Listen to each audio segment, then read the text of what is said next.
ಬೆಂಗಳೂರು ಪೂರ್ವ ತಾಲೂಕಿನ ಕಾಚಮಾರನಹಳ್ಳಿ ಗ್ರಾಮದಲ್ಲಿ ಒತ್ತುವರಿ ಮಾಡಿಕೊಂಡಿರುವ ಕೋಟ್ಯಾಂತರ ರೂಪಾಯಿ ಮೌಲ್ಯದ ಕೆರೆ ಮುಳುಗಡೆ ಜಾಗವನ್ನು ಒತ್ತುವರಿ ತೆರವುಗೊಳಿಸಿ ಸರ್ಕಾರದ ವಶಕ್ಕೆ ಪಡೆಯಬೇಕು ಎಂದು ಭೀಮ್ ಪ್ರಜಾ ಸಂಘದ ರಾಜ್ಯಾಧ್ಯಕ್ಷ ವೈಟ್ಫೀಲ್ಡ್ ಮುರುಗೇಶ್ ಆಗ್ರಹಿಸಿದರು.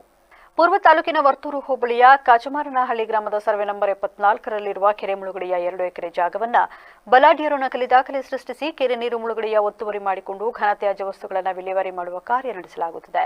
ಸರ್ವೆ ನಂಬರ್ 74ರಲ್ಲಿ 6 ಎಕರೆ 26 ಗುಂಟೆ ಜಾಗ ಸರ್ಕಾರಿ ಜಮೀನಾಗಿದ್ದು, ಈ ಜಮೀನಿನ ಪೈಕಿ 4 ಎಕರೆ 26 ಗುಂಟೆ ಜಾಗ ಸರ್ವೆ ದಾಖಲೆಗಳ ಅನ್ವಯ ನೀರಿನ ಮೂಲವಾಗಿದೆ.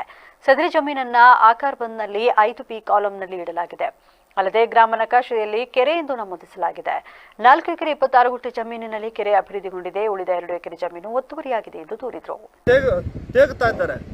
ಈಗ ನಾವು ಯಾರನ್ನ ಕೇಳೋದು? ನಾವೇನಾದರೂ ಯಾರನ್ನಾದ್ರೂ ಕೇಳಿದ್ರೆ ನಮಗೆ ತುಂಬ ದೊಡ್ಡವ್ರು ಗೊತ್ತು. ಎಷ್ಟೋ ದೊಡ್ಡವರಾಗಲಿ ಕೆರೆನ ಒತ್ತುವರಿ ಮಾಡೋದಕ್ಕೆ ಬಿಡ್ತಾರ? ಕೆರೆನ ಲಪ್ಟಾಯಿಸಕ್ಕೆ ನೋಡ್ತಾರ? ಆದರೆ ನಾವಿವತ್ತು ಮೊನ್ನೆ ಕರೋನಾ ಬಂದು ಇಡೀ ದೇಶಾದ್ಯಂತ ಅಲ್ಲ, ಇಡೀ ಪ್ರಪಂಚನೇ ಕರೋನಾನಲ್ಲಿ ಎಷ್ಟೋ ಜನ ಮೃತಪಟ್ಟರು. ಆಗ ನಮಗೆ ಆ ಕರೋನಾ ಟೈಮಲ್ಲಿ ನಮಗೆ ಯಾವುದು ಬೇಕಾಗಿದ್ದು? ಆಕ್ಸಿಜನ್ ಅಂದರೆ ಎಲ್ಲಿಂದ ಬರುತ್ತೆ? ಮರ.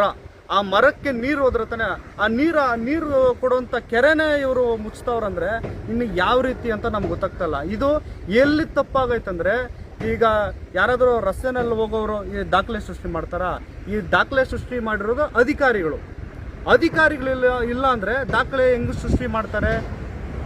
ಅದನ್ನು ನಾವು ಈ ಸಂದರ್ಭದಲ್ಲಿ ನೇರವಾಗಿ ನಮ್ಮ ಕಂದಾಯ ಮಂತ್ರಿಗಳು ಏನೋ ಜಿ ಪರಮೇಶ್ವರ್ ಸಾಹೇಬರು ಈ